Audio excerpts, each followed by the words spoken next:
Today, we'd like you to meet David Shove-Brown and David Tracz, the principals of Studio 3877, an architecture firm that has been disrupting the industry with their unique approach to design. As best friends with a shared passion for great design, they bring over 2 decades of experience and different perspectives to the table. Their multidisciplinary business has earned recognition, including being listed on the Washington Business Journal's Best Places to Work list for 3 consecutive years, and becoming the first Washington, D.C. architecture firm to be B Corp certified in 2020. Welcome, the Daves. Thanks. Thank you. Appreciate it. Good to be here. Thank you so much for being with us. So we are going to hop right in. Can you tell us what factors you consider when you are selecting products or materials for a project? Like, what is your criteria? My answer today is going to be slightly different than it was several years ago, but it's going to be based on performance. It's going to be based on price. It's going to be based on availability. Yeah, I think, the performance is going to come depending on whether it depends on the material, like how we're using it, what it is. If it's a waterproofing material, obviously performance is going to be high on the radar.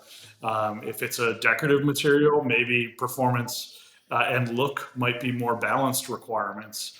All of those pieces, but certainly price and availability is paramount these days.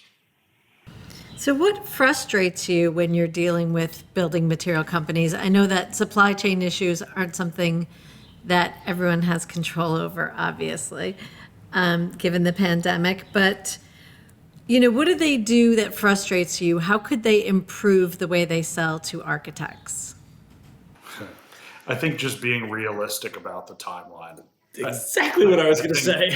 I think a lot of times, I'm going to quote a general contractor that I recently had a phone call with, that he basically said he wanted to kill optimism in his office because everybody was too optimistic and it led to problems. The reality of the situation became the bigger problem. So, I think it's just making sure we understand where the real risks are. I think a lot of times manufacturers try to be optimistic about the timeline they can deliver things, how effectively they can deliver things. And, I don't think it's a mean thing. I don't think it's malicious by any stretch, but I think there are a lot of times when the realistic components are just left off. You talked a bit too about, really needing some of that in-depth product knowledge, like how durable is it going to be? What is the price? What is the timeline? What sort of resources do you look like to evaluate those things effectively and make sure that you can find the answers you need?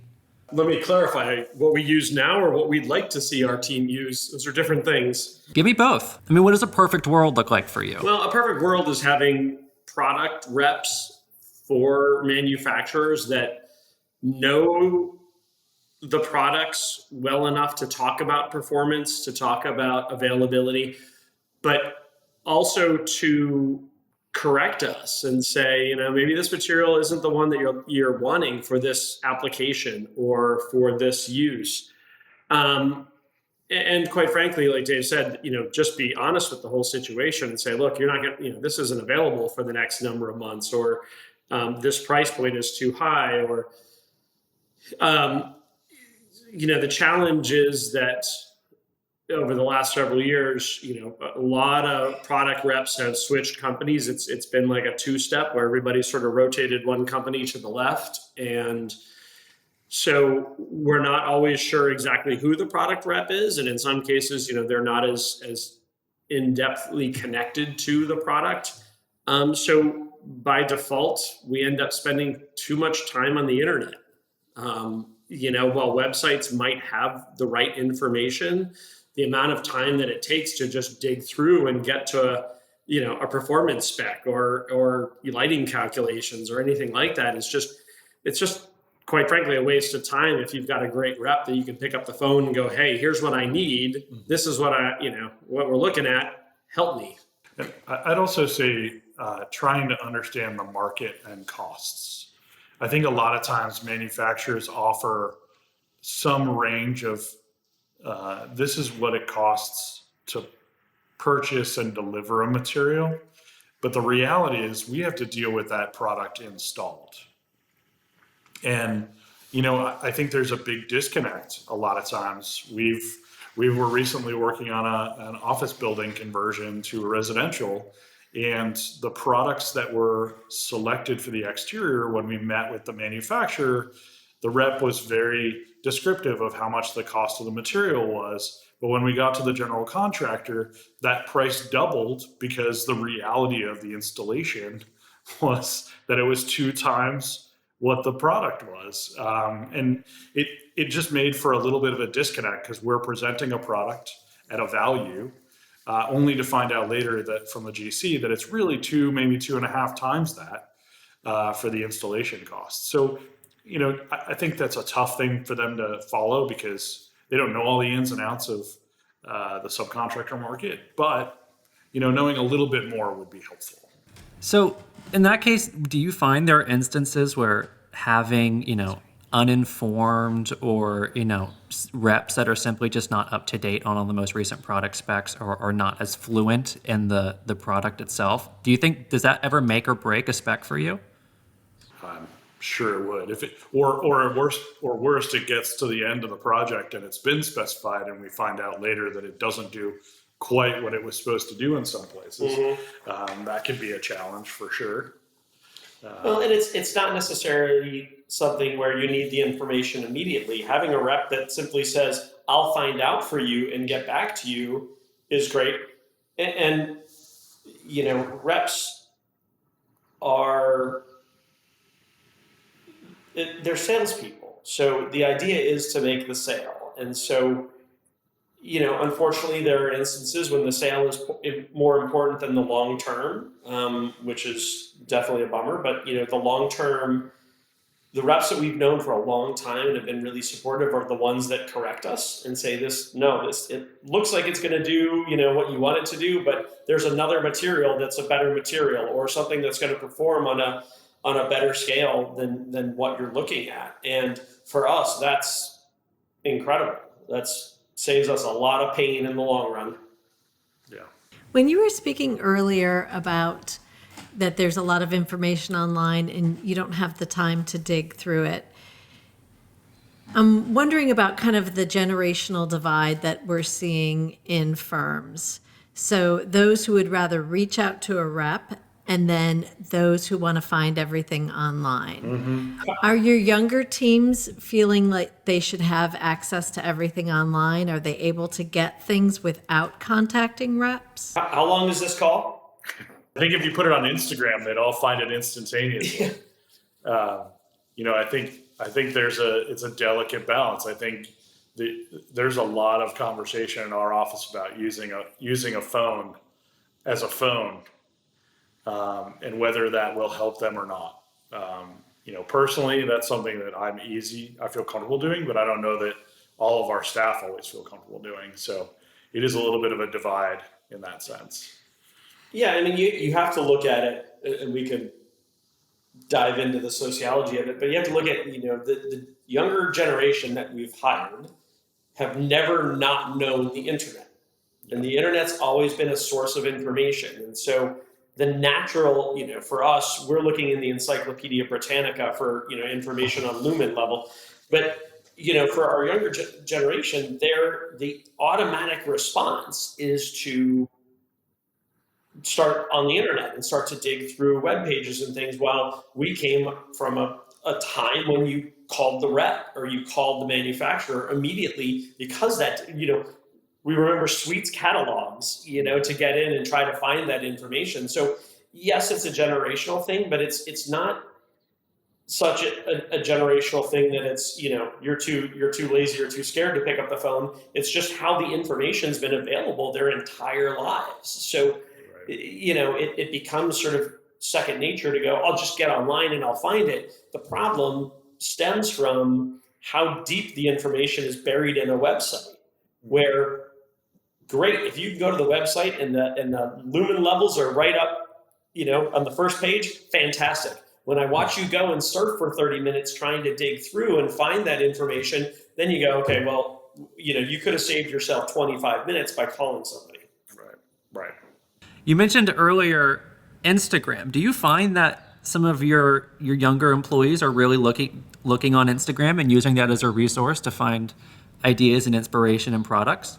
Maybe to an extent. I don't think I really was being a little bit sarcastic about that. But I do know that it is a good resource for them for social components. So, why not use that in a way that can be beneficial? I do think, I follow a lot of other design firms on Instagram. I follow a lot of chefs on Instagram. I find it to be a good way to track and see what's going on in the food world. So why wouldn't it be a good resource for those kind of things? Well, and it is interesting that, and quite frankly, our conversations on the PR side of social media is that, not that we're opposed to having a TikTok account or things of that sort. It's one, I don't think either of us know how to use it, but it's, again, back to the generational thing, it's where the generation of decision makers are now looking. So, as much as you don't want to think that somebody's getting on TikTok and seeing a material and there could be inspiration there. There could be information there that could be readily available that actually is a resource and not just, hacking their personal data. So all of those things could be useful tools. Yeah, for sure. Well, and that brings us nicely to our next question is, how do you stay up to date on the latest building products and technologies? What resources do you guys use? What resources do, other and younger members of your team use? What do you find to be the most effective? I still read magazines. I didn't want to admit that, but I still read magazines too. I mean, for me, it's that component of, looking through the pages and looking at work that maybe our peers or colleagues or cohort are doing, or looking at other pieces of inspiration. Certainly looking at social media and seeing, people traveling and looking at going and looking at an interesting project and then going, all right, I need to dig into this a little bit more and find out, what this material is or how it was built or, things of that sort. But, for me, it's definitely a graphic thing that leads to looking for more information. And certainly I very much enjoy conversations with our reps that really know their products and say, hey, you should really check this new thing out. And this is something really exciting. And, to me, that's a great resource. Yeah. Thinking more too about, that inspiration seeking and product selection process, as you're kind of having those internal conversations, how are you balancing cost, performance, and aesthetics when you're looking for and selecting products for a project? Yeah, I think that's a big challenge. I think a lot of times what we'll do is, I think, this is what I do. I tend to save materials and kind of keep them in the back of my mind, as a cool option for something, and then start to work on certain projects and then go, oh, well, what fits the bill of the cool options for something might fit into this option. I think a lot of people do that. Sometimes that's where the money part can come into play because maybe you need to leverage that thing is so expensive you may not be able to do other things around it, or you have an understanding of what its overall value is, and maybe you can use it one time, and that's like the high dollar moment. I'll use an example. I think Mivita, we use this Bover light fixture, which is a very expensive light. It's actually not even lit; it's just a wood thing that has light above it. And that, when that fixture became a focal element, then that dictates other things around it that we can or can't use with it. So it's kind of that same idea, keeping a little thing in the background or a list of opportunities. But you also have to understand with your clients, what's their initial budget, what's the length of, whether it's a restaurant in their lease or, what's the next renovation cycle for the hotel. So understanding the life cycle cost of something that you're putting in versus simply saying, okay, it costs X dollars at the onset. But if you're looking at a space that's got a 10-year lease, now maybe we can start to look longer term at that and make some decisions, like Dave said, putting some higher initial money into something, but over the long run, it's going to last and it's going to perform really well. Those things all play into it. Can you tell me about a time when you had to make a difficult decision between two competing products or materials for a project? It's called Tuesday Yeah. and Wednesday and Thursday. Yeah, I mean, I think that happens all the time. We're in a place where you're using a tile or another tile against each other a lot of times.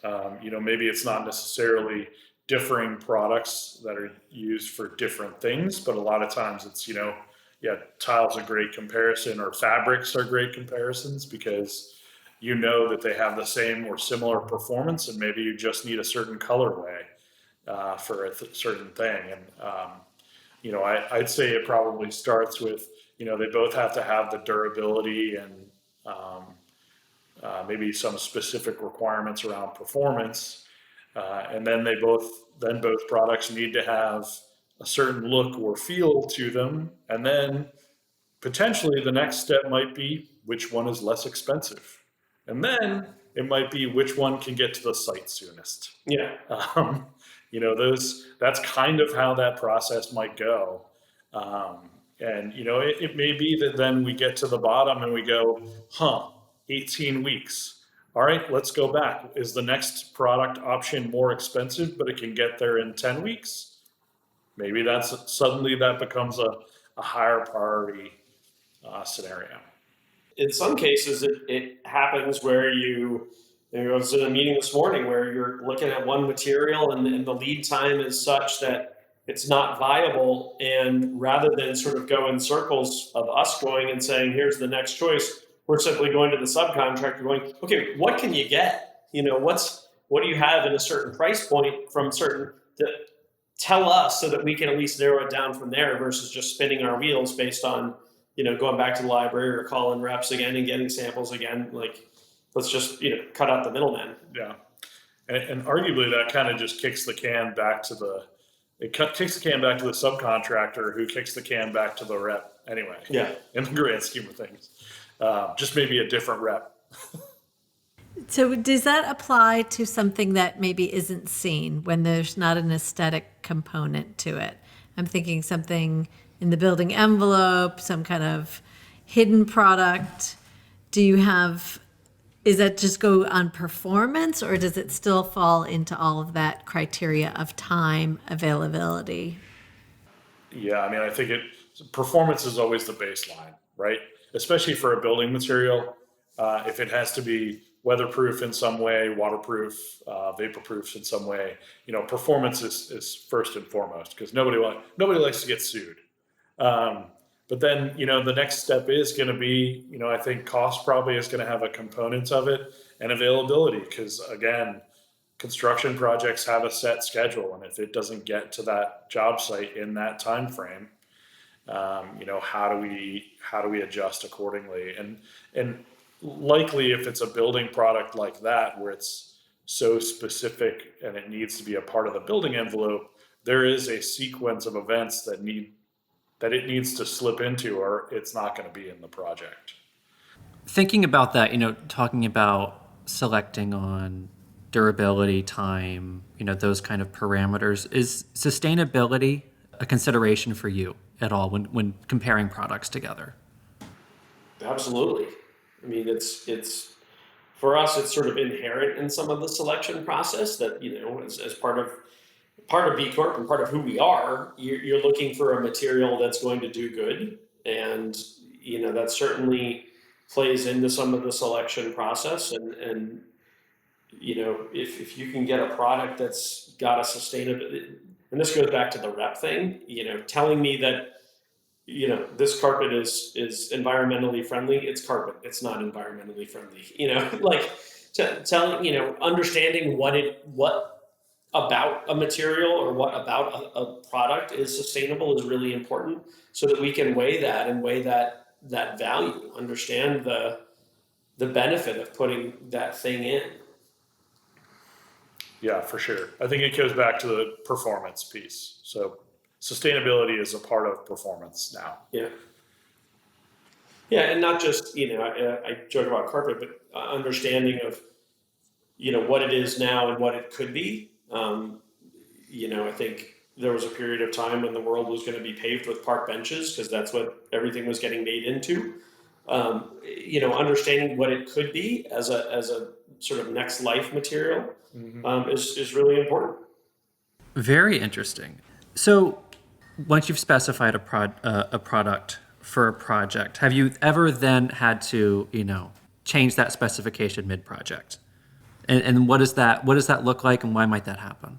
Yeah, I mean, it probably means it was either VE'd in the value engineering process, and sometimes in our experience, there are times there are sort of two different courses of VE. We're over $20 and we need to change one tile to another tile because we can save $20, or there's the $1 million overage where we need to take that tile out and replace it with paint. And because that's sort of the next step down on the cost scale. But I think on the performance side of things, my hope would be that we would have vetted a product to make sure that it performs in the way that we need it to, and it wouldn't need to get swapped out. So it's either at that point going to be a money or a time thing. Yeah, I mean, occasionally too, depending on how long the design process is, it could very well be that you're selecting a material or selecting a product early enough in the design process, but by the time you actually get to construction, it's sold out. Or, so it was available at that time, but fast forward 6 months or a year and, something's changed in that supply chain and it could be gone, and you've got to pivot and make some quick decisions so that you can keep moving. Yeah. And there are plenty of times where that has happened, where products have been discontinued. Fabrics, wall coverings, those tend to be the ones that go in and out of style so quickly that by the time something gets ordered, it's no longer being produced. At that point, let's say you're doing a new build or, a renovation, a material doesn't get there, or it gets there and it's not up to what it's supposed to do. So then do you rely on the GC, on the trade, or does it go right back to you to reselect that product? All of the above. Yeah, well, I think at that point, it's got to be a team effort. You've got to be able to, everybody's got to sort of go in their different directions, and subcontractors got to talk to their rep who's different than our rep. We've got to talk to our rep and get as much information as humanly possible and try to find an ideal solution. I think in our minds, it doesn't make a ton of sense to just put it on one person and say, okay, you go handle it, and everybody else will sit around and wait. I think we can divide and conquer and come up with a relatively quick solution by using our resources. Yeah. It's to everybody's benefit at that stage that we solve the problem as quickly as possible. Yeah. So this is maybe kind of an obvious question, but how do you incorporate building codes? You obviously have to meet building codes, and regulatory requirements into your specification. So if they change, how are you finding out about them? Are the reps telling you like, okay, now you have to use it in this way, or you have to specify it and use a different adhesive? Or how does this affect you guys? Well, the good news is that building codes take a long time to change. Yeah. So we got that going for us. It's, generally on a 3-year cycle, and then most jurisdictions take another 2 to 3 years to adopt a building code, and they'll likely modify it in that process. I think at that stage, we would definitely, if it's something that specific, we would definitely be asking the rep for the product to give us some advice on how this meets or exceeds the code requirement that might be coming up. Yeah. Typically that's probably an insulation piece or something that might affect a thermal component. Those are the things that change that might affect us. Yeah, some sort of fire code, something or other. But yeah. But the good news is that stuff takes so long to change. It's it's like it's a slow moving thing. So we would hopefully know it's a problem before it hits us in the face. Thinking along those lines of like these hypotheticals, how do you handle client requests for specific products or materials, especially ones that you might not be familiar with? Talk to the reps. I mean, it's about no. I mean, again, it's about understanding, and so a client comes and says we want to use X product, Y product. The first thing we want to do is talk to the reps and get samples and say, let's get it in our hands. Let's learn as much as we can about the performance and the cost and availability and all of those things, so that we can go back to the client and say, hey, here's the scenario that it's in budget or it's not in budget. It's going to do what you think or want or need, and have all of that in hand, rather than just simply say, oh, sure, we'll just plug that in and hope for the best. It's really imperative that you learn anything and everything you can about it before you put it in your drawings. Yeah, for sure. That actually brings me to a good point. Let's talk samples, because that is a huge thing, and it's hugely important to the process. How do you guys have a library in your office? How many samples do you keep at hand? How many times are you asking out for samples? What are you going through the reps, the website? What services are you using? Talk to me about the role of samples in your process. I think it's important to note that we moved 2 months ago with a large component of that move to increase the size of our library. Yes. To have more samples, to have more products on hand, and not just, we're very deliberate about the samples that we get. It's, we don't just sort of let everybody into the library and they can just shove binders up there. It's, reaching out to specific reps and to specific products to get those in hand so that we have them as a resource. Our library is, a wonderful disaster because it's used constantly. And, we've got a color meter, we've got a color temperature changing light that we put in so we can see different materials and different lighting conditions for that purpose alone. The sample that we get here is going to look different than the sample in somebody's office. We want to be as prepared as possible to go in and know what the entire package is going to look like. Yeah. How are you, you talked about this, being very careful and intentional about what's in your library. How are you making those decisions? What's the make or break for what ends up in the 3877 library and what doesn't? Cash. Yeah, exactly. Kickbacks. The bags of cash. I think we rely on our design teams, both the architecture and the interiors team, to let us know sort of what we're working on right now, looking at what we have upcoming, and then just looking at the product and seeing if it's something that kind of falls into when I was talking earlier about that category of I want to use this someday. I think there's certainly some baseline product. Like we're always going to have some upholstery pieces from certain vendors. I think we're always going to have leathers and laminate and wall covering and components like that. But I think what we start to look at is, what styles do we see us working on? What directions do we see those things going?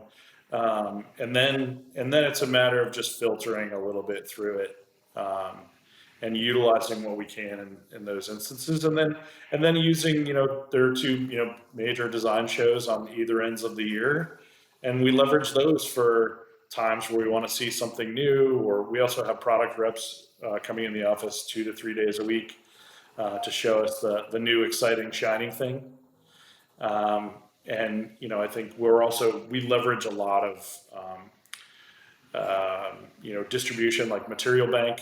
I think for a long time we were getting Material Bank boxes every day, 3 to 4 a day, and I think that's settled a little bit now that our library is a little bit bigger. But I could see that picking up a little bit too. I mean, if we had our druthers, every material, every fixture we are specifying for a project, our client would have seen and held a real sample of it.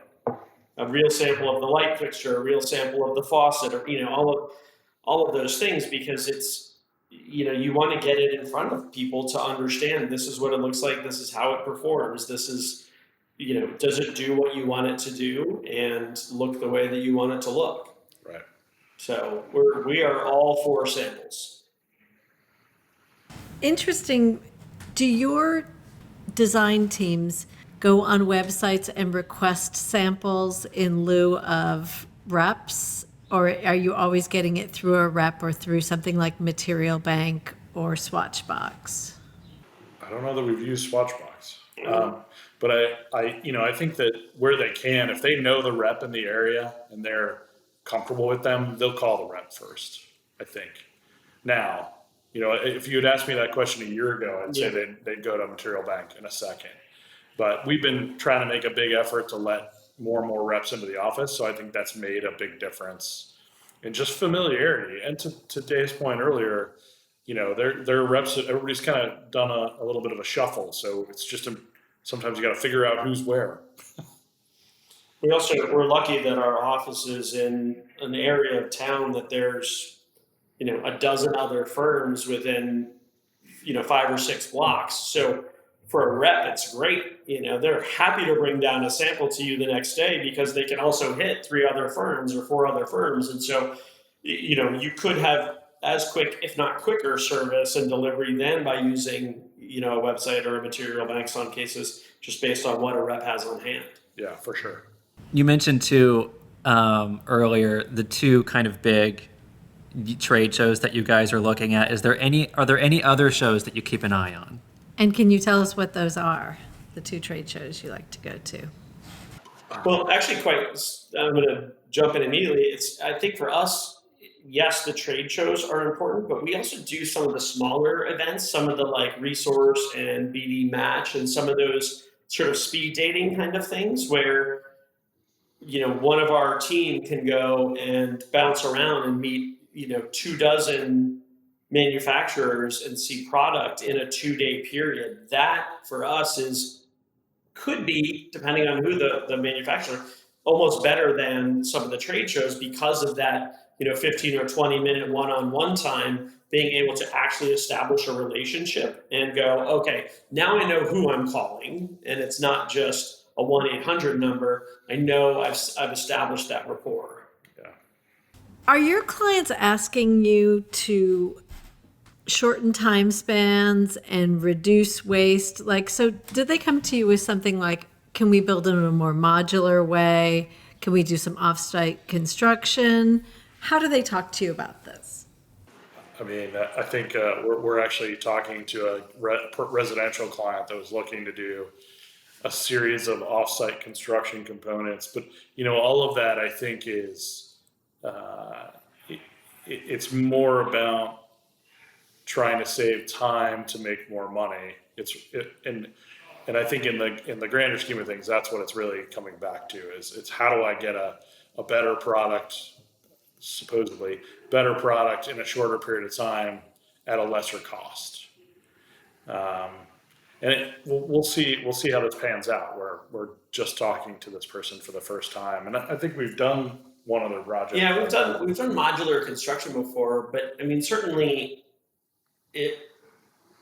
everybody wants everything faster, less expensive, higher performing for every project. So within that framework, it's setting the groundwork early to understand we'd like to get involved during lease negotiation with our clients so that we can look at the timeline that they have in their lease so that, we're understanding construction time, we're backing it up. So, we know when they have to be open, we know when they have to start construction. And so understanding then the timeline to get certain materials and make certain decisions to fit within that, all of it sort of plays in. In some cases, there was a period of time, way back when we weren't running around going, we can't get any case goods, that, you could in fact get case goods early. And then you have the trouble of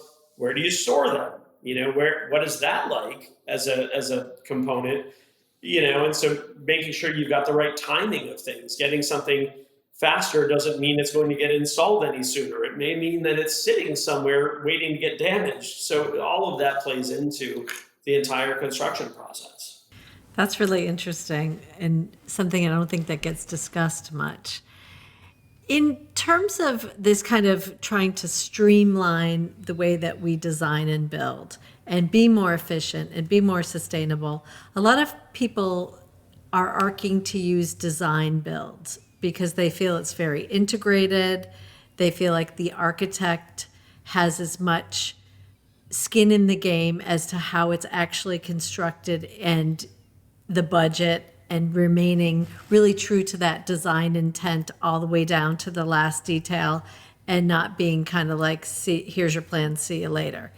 Do you hear any of that? And I know that's not how you guys work. You are right down to every detail, but do you hear any of this when you talk to clients? Well, so we are doing some residential work as design builds in a couple of places, and that has been pretty effective. I don't know what your thoughts are on that, but I think it goes pretty well because you do have a camaraderie with the contractor. It's not quite as adversarial. It's just about getting the product done at the price that was agreed to. Well, and we actually prefer to have contractors on board early for all of our projects. You know, it's not necessarily a design build where you're working underneath the contractor's umbrella, but you know, having that teammate on board early that is giving feedback through the design process in terms of timing, in terms of availability, in terms of cost. You know, I have a little bit of a ethical question with some of the design build, because if the architect and the contractor are in bed together, who's representing the client? So, you know, for us, it's working very closely with a contractor early on, and everybody has the goal of serving the client well. You're getting the benefit of that relationship. You're getting the benefit of ongoing pricing and availability and scheduling information. And, you know, the client is the recipient of all of that. And it's not just one team versus the client. Thank you guys so much to Dave and Dave from 3877. You guys can be found at 3877.design. So thank you so much for your time today. We have an awesome new website. You should check it out. It quite frankly kicks ass.